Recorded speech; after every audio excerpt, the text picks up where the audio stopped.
एक राजा की आदत थी कि वह भेष बदलकर लोगों की खैर खबर लिया करता था। एक दिन राजा को शहर के किनारे एक आदमी मरा पड़ा दिखाई दिया।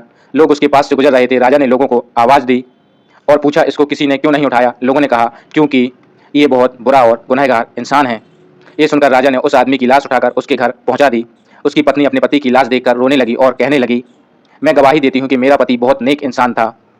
इस बात पर राजा को बड़ा ताज्जुब हुआ और कहने लगा, ये कैसे हो सकता है? लोग तो इसकी बुराई कर रहे थे।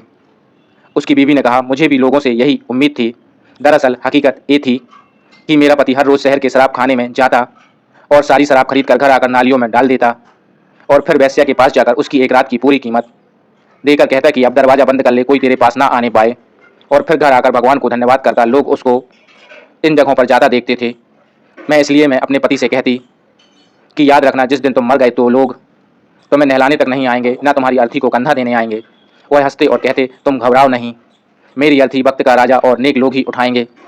ये सुनकर राजा रो पड़ा और कहने लगा, मैं राजा ही हूँ और कल हम इसको नहलाएंगे, इसकी अर्थी को कंधा भी देंगे और इसका दाह संस्कार भी करवाएंगे। निष्कर्ष, अक्सर हम दूसरों से कुछ सुनकर अहम फैसले कर बैठते हैं और अंत में पछतावा होता है।